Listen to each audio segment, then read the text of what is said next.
Chers étudiants, bonjour. Je vous présente aujourd'hui le nerf trijumeau.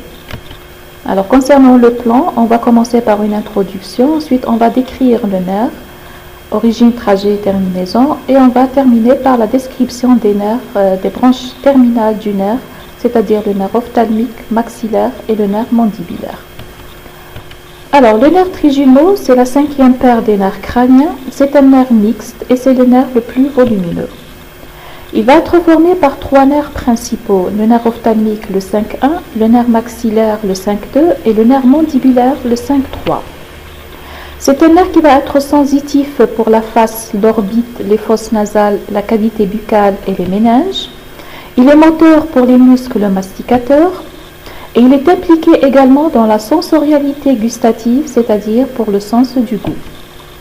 Une atteinte au niveau du trijumeau peut se traduire soit par la névralgie du 5, soit par une paralysie des muscles masticateurs. Alors, il est sensitif pour la face, donc une atteinte au niveau du 5 peut se traduire par des douleurs, névralgie, c'est-à-dire douleur au niveau du trajet du nerf. Donc, la névralgie du 5, ce sont des douleurs qui vont se traduire ou qui vont se manifester au niveau du territoire d'innervation du nerf trijumeau. Il est moteur pour les muscles masticateurs, donc une atteinte du trijumeau peut entraîner une paralysie des muscles masticateurs.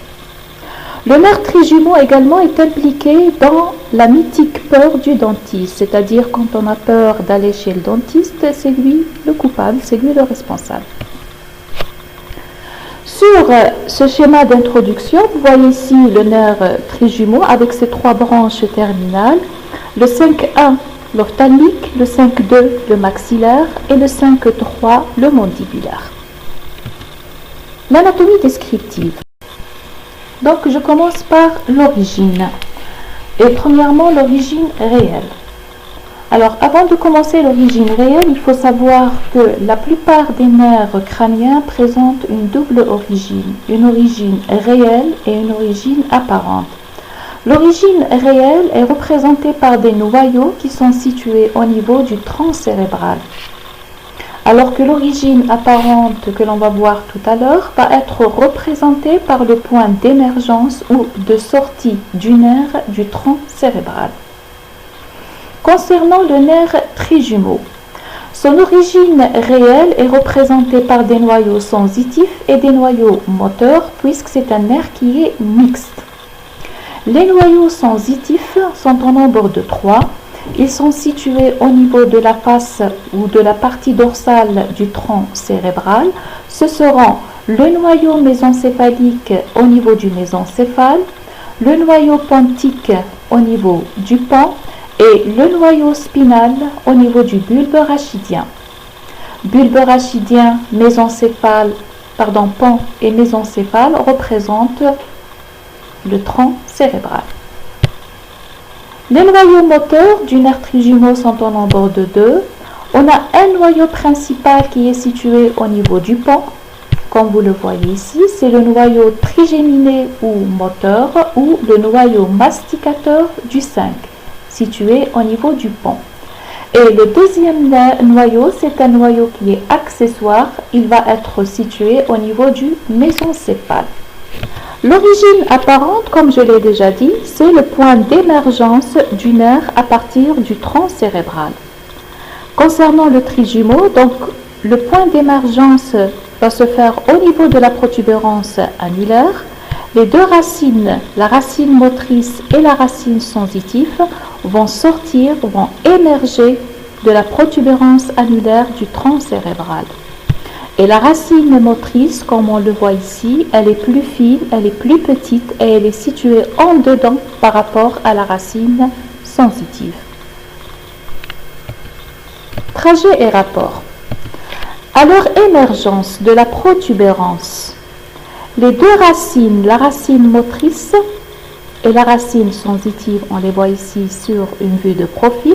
Donc, à leur émergence, la racine motrice est située en dedans, elle est médiane par rapport à la racine sensitive.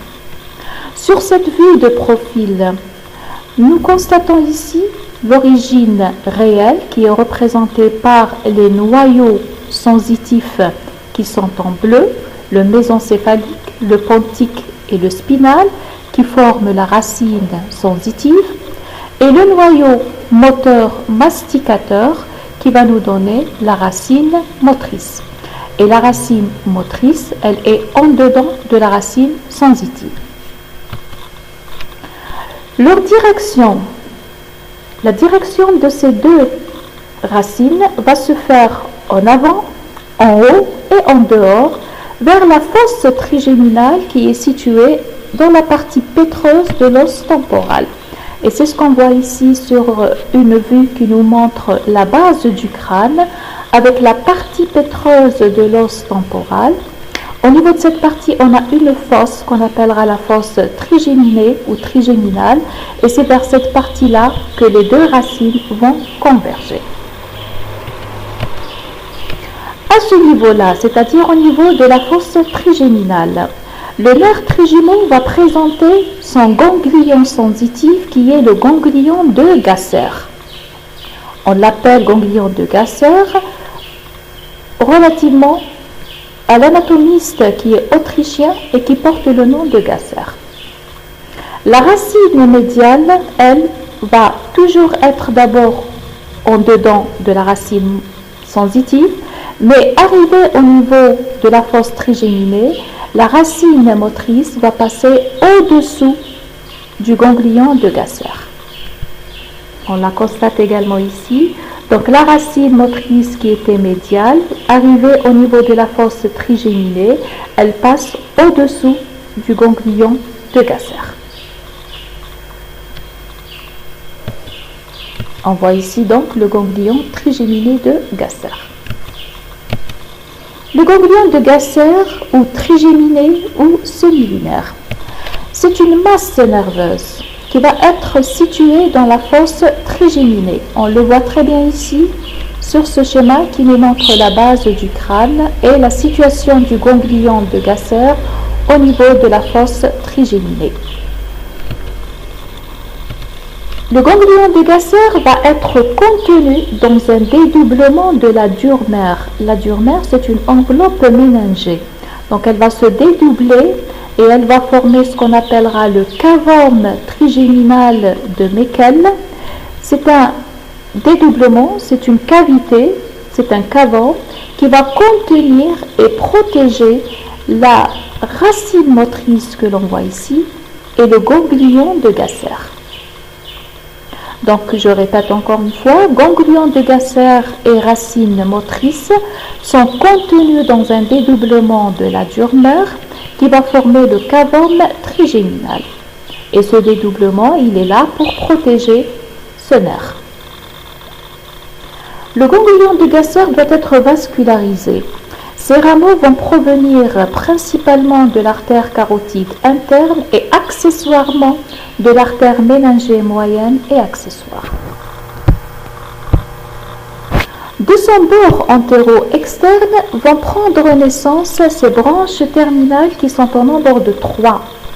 Le nerf ophtalmique, le 5-1, qui est sensitif, le nerf maxillaire, le 5-2, qui est également sensitif, et enfin le 5-3, le nerf mandibulaire, qui est la seule branche mixte du nerf trigémaux.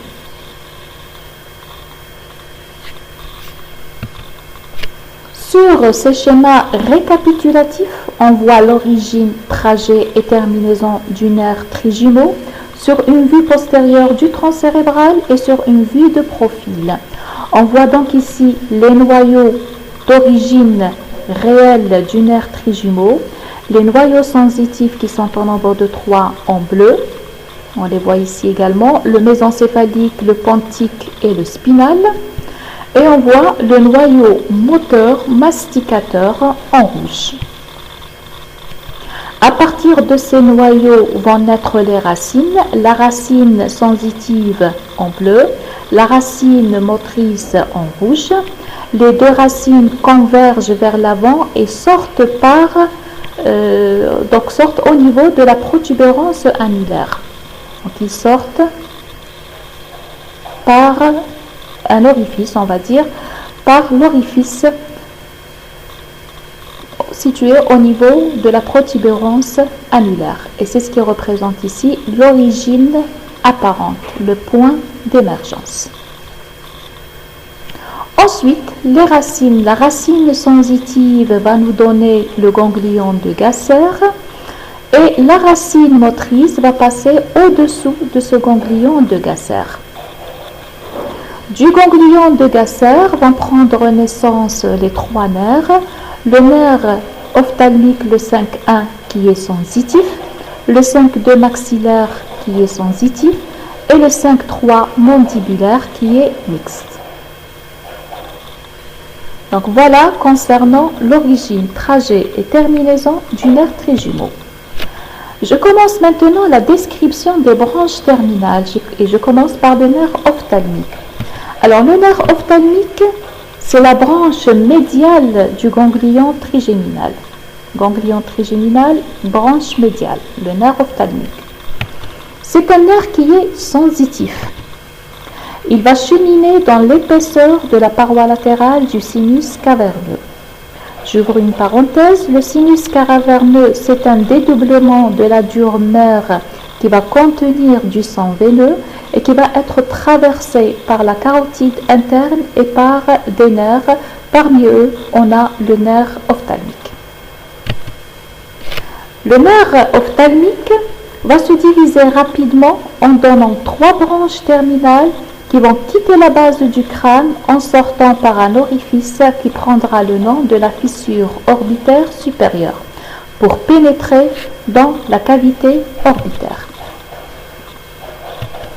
Et c'est ce qu'on voit ici sur ce schéma. Donc on a ici une vue qui nous montre la base du crâne avec à ce niveau-là la fissure orbitaire supérieure. C'est un foramen qui est large et qui va faire communiquer la base du crâne avec l'orbite et qui va livrer passage non seulement au nerf ophtalmique mais également au nerf oculomoteur, le 3, le 4 et le 6 qui seront destinés aux muscles moteurs de l'œil. Donc ça, c'est en ce qui concerne l'origine, trajet et terminaison du nerf ophtalmique.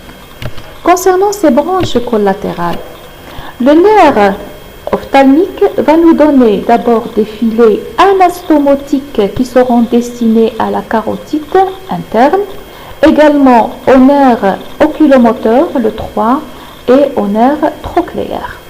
Et il va donner également des rameaux méningés, dont le plus important, ce sera le nerf tentoriel ou récurrent d'Arnold. Les branches terminales. Alors, les branches terminales, elles sont au nombre de 3. Elles vont toutes pénétrer dans l'orbite en traversant la fissure orbitaire supérieure. Si on voit le ganglion de Gasser, le nerf ophtalmique qui traverse la fissure orbitaire supérieure et qui pénètre dans la cavité orbitaire pour nous donner ces 3 branches terminales. La première branche terminale, c'est le nerf nasal. Le nerf nasal, c'est la branche médiale. Donc la branche médiale que l'on voit ici, cette branche médiale qui est le nerf nasal va se terminer en donnant 2 branches, l'une médiale et l'autre latérale, et des rameaux pour le ganglion ophtalmique, des rameaux ciliaires, des nerfs ciliaires et un nerf sphéno-ethmoïdal. Le deuxième nerf, c'est le nerf frontal. Alors le nerf frontal, c'est la branche moyenne. Elle va donner 2 rameaux. L'un latéral ou sus-orbitaire et l'autre médial. Le nerf frontal va être destiné au tégument du front, la paupière supérieure et la racine du nez. Troisième branche, c'est le nerf lacrymal. Le nerf lacrymal, c'est la branche latérale. Comme son nom l'indique, elle va être destinée à la glande lacrymale où elle va se terminer et elle va donner des rameaux anastomotiques au nerf sous-orbitaire. Donc là, ce sont les branches terminales du nerf ophtalmique. On les voit également sur ce schéma, une vue supérieure. On a premièrement le nerf frontal avec ses 2 branches médiales et latéral. On voit le nerf lacrymal qui est destiné à la glande lacrymale. Et enfin, nous voyons le nerf nasal qui est la branche médiale. Donc ça, c'est les branches terminales du nerf ophtalmique. Le territoire fonctionnel du nerf ophtalmique, il va assurer la sensibilité de la peau du front, de la paupière supérieure, mais également des muqueuses de la partie supérieure des fosses nasales, des sinus frontaux et sphénoïdaux et des sinus ethmoïdaux. Il va assurer la sensibilité du globe oculaire, de la durnaire frontale et occipitale. Et il va emprunter des fibres végétatives, premièrement au facial pour participer à la sécrétion lacrymale et au moteur oculaire pour participer à la dilatation de la pupille. Donc le nerf ophtalmique, c'est un nerf non seulement sensitif, mais également végétatif. La fonction végétative se fait par l'intermédiaire ou grâce à des anastomoses qu'il va réaliser avec d'autres nerfs, avec le facial pour la sécrétion lacrymale et avec le moteur oculaire pour la dilatation de la pupille. Donc là, on a terminé avec le nerf ophtalmique qui est un nerf essentiellement sensitif. La deuxième branche terminale, c'est le nerf maxillaire ou le 5-2. Alors le 5-2, c'est un nerf qui est donc sensitif. Il va prendre naissance en dehors du précédent. Donc là, on a l'ophtalmique, là, on a le 5-2. Il va traverser le foramen grand rond qui est situé au niveau de la base du crâne. Il va traverser la fosse ptérygopalatine. Ensuite, il va pénétrer dans la cavité orbitaire. Il va cheminer dans la gouttière infraorbitaire et dans le canal infraorbitaire. Et il va sortir à la fin par le foramen infraorbitaire. On le voit ici sur ce schéma, donc la base du crâne. On voit ici le foramen grand rond qui va livrer passage au 5-2. Donc le foramen grand rond. Donc là, c'est trajet, origine, trajet et terminaison. Les branches collatérales. Les branches collatérales du nerf maxillaire sont les suivantes. On a premièrement un rameau méningé moyen, donc destiné au méninge. Deuxièmement, on a un rameau zygomatique ou orbitaire. Il est anastomotique avec le nerf lacrymal du nerf ophtalmique et il va donner également des filets lacrymaux et il va donner le nerf temporomalaire. Deuxième branche, c'est le nerf sphénopalatin ou ptérygopalatin. Troisième nerf, ce seront des rameaux alvéolaires dentaires supéro-postérieurs. Rameau ou nerf alvéolaire supéro-postérieur. Ensuite, on a le nerf alvéolaire supéro-moyen. Et enfin, le nerf alvéolaire supéro-antérieur. Ces trois nerfs, l'alvéolaire supéro-antérieur, le supéro-moyen et le supéro-postérieur, forment le plexus dentaire supérieur qui va être destiné à la gencive supérieure et aux dents de l'arcade supérieure. Donc là, ce sont les branches collatérales, le zygomatique, le ptérygopalatin, des rameaux méningés et les nerfs alvéolaires. La branche terminale, elle est toute simple, c'est le nerf infraorbitaire qui va donner deux branches, une branche ascendante palpébrale pour la paupière inférieure et une branche descendante labiale, donc pour la lèvre supérieure et nasale. Ici, sur ce schéma, on peut très bien voir l'origine, trajet et terminaison du nerf maxillaire. On a ici donc le ganglion de Gasser qui donne le nerf maxillaire, qui va traverser la région la sphénopalatine à ce niveau-là. Ensuite, il va cheminer, il va pénétrer dans la cavité orbitaire. Il va cheminer dans la gouttière et le canal infraorbitaire pour sortir par le foramen infraorbitaire. Et à ce niveau-là, il se termine en donnant le nerf infraorbitaire avec ses deux branches supérieures et inférieures. Le territoire fonctionnel. Le nerf maxillaire va assurer la sensibilité de la peau de la joue, de la paupière inférieure, de l'aile du nez et de la lèvre supérieure. Également, la sensibilité de la muqueuse de la partie inférieure des fosses nasales, des dents, gencives, de la mâchoire supérieure. La sensibilité également de la dure-mère temporale et pariétale. Le nerf maxillaire va emprunter lui aussi des fibres végétatives au nerf facial pour les sécrétions nasales et lacrymales.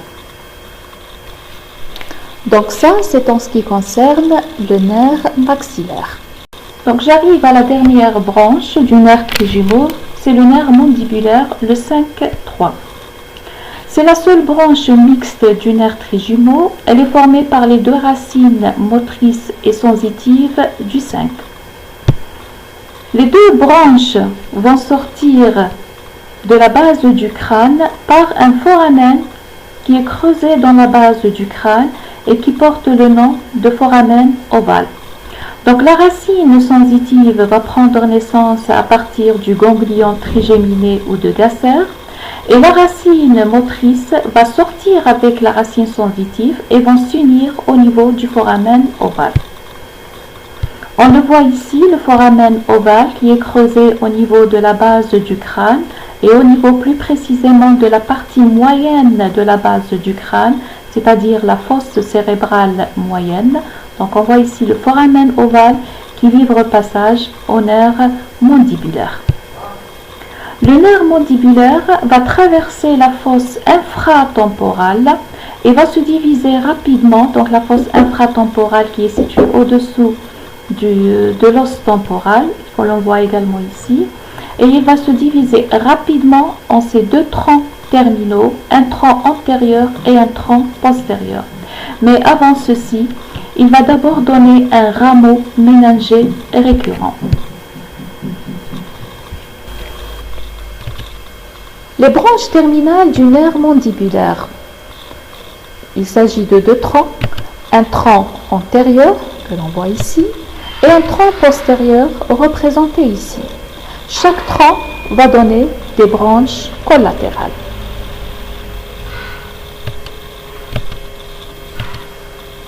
Alors, premièrement, le tronc terminal antérieur, il va donner trois branches. Il va donner, donc là c'est le tronc antérieur. C'est écrit ici, donc le tronc antérieur. Le tronc antérieur va donner trois branches qui sont, premièrement, le nerf buccal. Le nerf buccal. Le nerf buccal va donner tout d'abord des rameaux pour le muscle ptérygoïdien latéral et il va se diviser en deux branches. Une branche ascendante qui sera motrice, c'est le nerf temporal profond antérieur. Voilà. Et l'autre descendante qui sera sensitive, c'est le rameau buccal. Donc ça, c'est le nerf buccal. Deuxième branche, c'est le nerf temporal profond moyen. Le nerf temporal profond moyen. Alors, le nerf temporal profond moyen, donc c'est cette branche-là, le nerf temporal profond moyen. Cette branche-là va être destinée tout simplement au muscle temporal. Troisième branche, c'est le nerf temporo-massétérique qui va donner deux branches. Une branche temporale, donc pour le muscle temporal, Et une branche masséterique, c'est pour le muscle masséter. Donc là, on voit ici les trois branches du tronc antérieur, le nerf buccal, le nerf temporal profond moyen et la branche ou le nerf temporo-massétérique. Ça, c'est le tronc antérieur. Le tronc postérieur va donner quatre branches qui sont, premièrement, le tronc commun des trois nerfs du ptérygoïdien médial, du péristaphylin latéral et du muscle tenseur du tympan. Donc, c'est un tronc qui sera moteur pour les muscles. Deuxième branche, c'est le nerf auriculo-temporal que l'on voit ici, le nerf auriculo-temporal. Alors, l'auriculo-temporal, c'est un nerf qui est très important. Il va pénétrer dans la région parotidienne et il va donner plusieurs rameaux. Il va donner des rameaux pour les vaisseaux méningés moyens.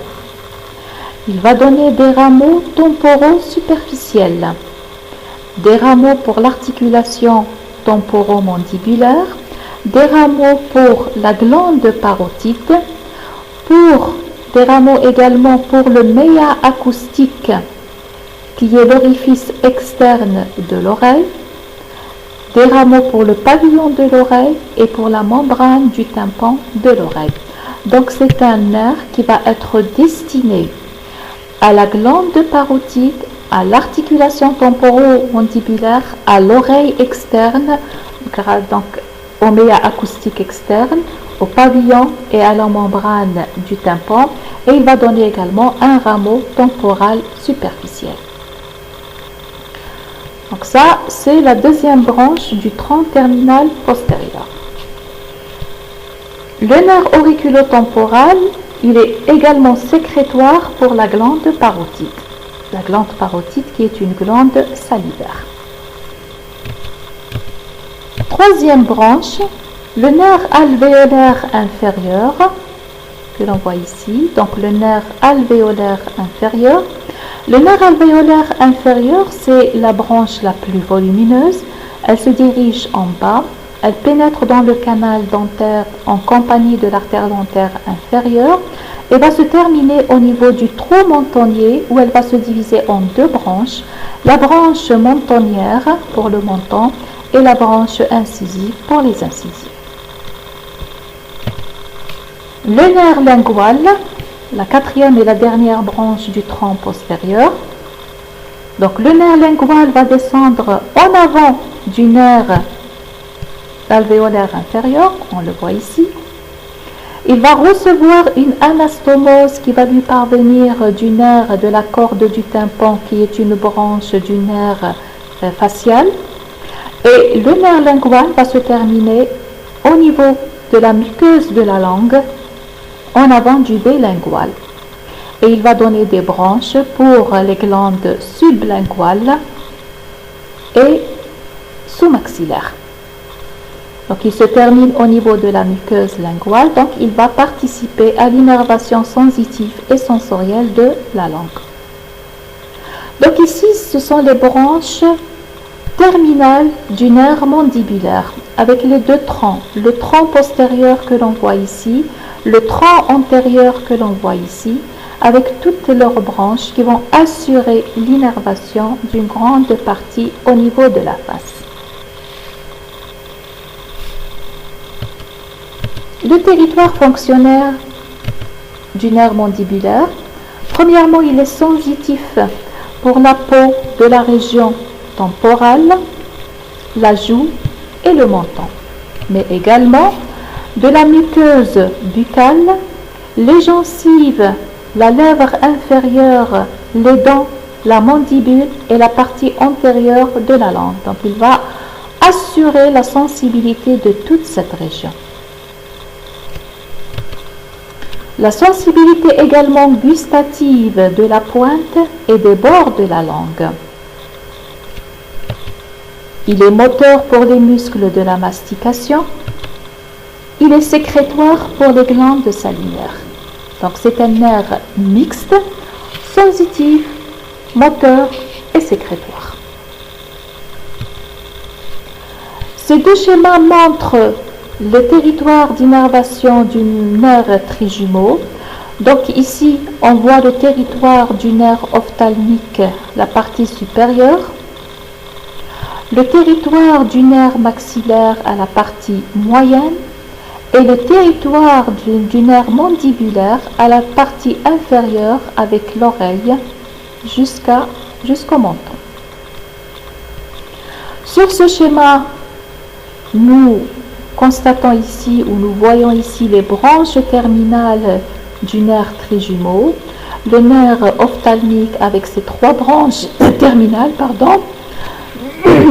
on a le nerf frontal, le nerf nasal et le nerf lacrymal.